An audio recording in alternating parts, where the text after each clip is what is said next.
Assalamualaikum warahmatullahi wabarakatuh. Saya Nur Najwa binti Muhammad Fadli, nombor matrik 074172 akan membentangkan tentang tugasan aktiviti PAK 21 di mana aktiviti yang saya pilih ialah travelling file.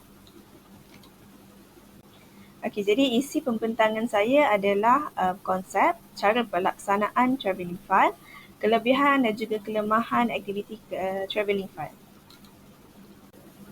Okey, aktiviti travelling file ini merupakan salah satu aktiviti PAK 21 yang dijalankan secara berkumpulan. Satu kumpulan kecil yang terdiri daripada 4 ke 5 orang satu kumpulan dan memerlukan pelajar-pelajar dalam setiap kumpulan itu bekerjasama dalam mencari satu penyelesaian terhadap satu masalah ataupun situasi yang diberikan oleh guru.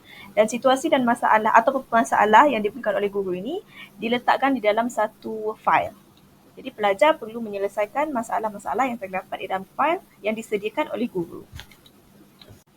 Okey, jadi cara pelaksanaan aktiviti travelling file ini adalah yang pertama, setiap kumpulan akan diberikan satu fail yang di dalamnya terdapat soalan, situasi ataupun masalah untuk para pelajar ini bincangkan dalam kumpulan mereka.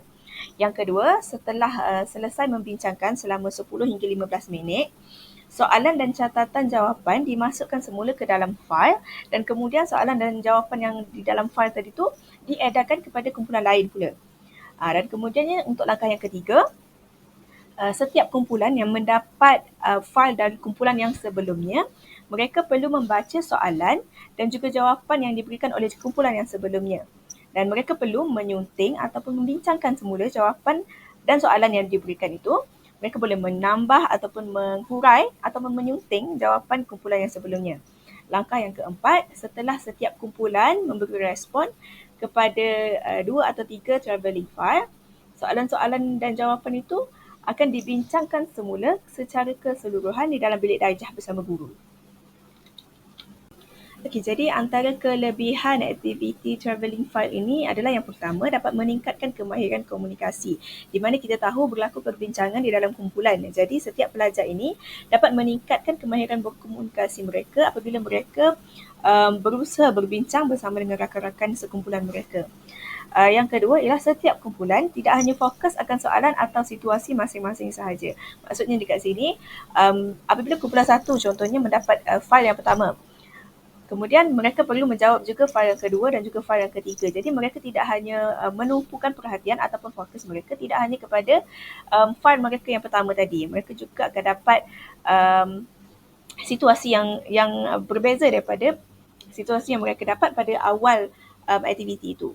Seterusnya ialah penglibatan aktif pelajar secara individu dalam kumpulan ini. Sama saja setiap pelajar, setiap individu dalam kumpulan itu perlu bersifat proaktif di mana mereka perlu menyumbang idea dan juga bersama-sama berbincang untuk menyelesaikan satu situasi yang diberikan oleh guru. Dan yang ketiga ialah menggalakkan pemikiran kritis pelajar di mana apabila pelajar-pelajar perlu menambah jawapan ahli kumpulan yang sebelumnya, mereka perlu berfikir lebih tinggi lagi, lebih banyak lagi macam mana untuk mungkin untuk menambah baik jawapan pelajar kumpulan yang sebelumnya. Okey, jadi untuk kelemahan aktiviti travelling file ini pula adalah yang pertama berlakunya percanggahan idea antara kumpulan di mana kalau kat sini kita tengok mungkin file yang pertama yang dimiliki oleh kumpulan pertama tadi jawapannya berbeza dengan kumpulan kedua apabila mereka memiliki file yang pertama. Kat sini akan berlaku percanggahan idea kerana masing-masing akan mempunyai pendapat masing-masing dan guru masih belum memberi jawapan yang betul. Jadi kat sini mereka masing-masing mesti nak tegakkan apa yang mereka jawab, apa idea mereka. Jadi kat situ akan berlakulah percanggahan idea antara kumpulan. Yang kedua ialah masa yang diperlukan panjang untuk proses PDPC. Kat sini kalau kita tengok tadi untuk langkah yang kedua di mana setiap kumpulan diberikan masa 10 hingga 15 minit untuk menjawab satu fail. Jadi kalau mereka perlu menjawab 2 hingga 3 fail akan menyebabkan banyaklah masa yang digunakan untuk mereka menyelesaikan aktiviti travelling file ini.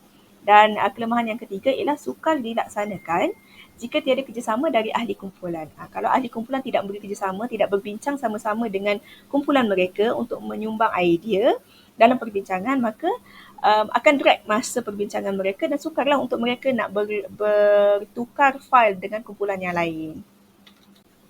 Okey, jadi kesimpulannya, aktiviti travelling file ini merupakan salah satu aktiviti pembelajaran abad ke-21 atau kita panggil PAK21 yang memerlukan penglibatan pelajar secara aktif dalam berkolaborasi bersama rakan-rakan dan juga mereka boleh berfikir secara kritis dan kreatif dalam menyelesaikan satu-satu masalah yang diberikan oleh guru. Sekian, itu sahaja daripada saya untuk pembentangan travelling file. Sekian, terima kasih.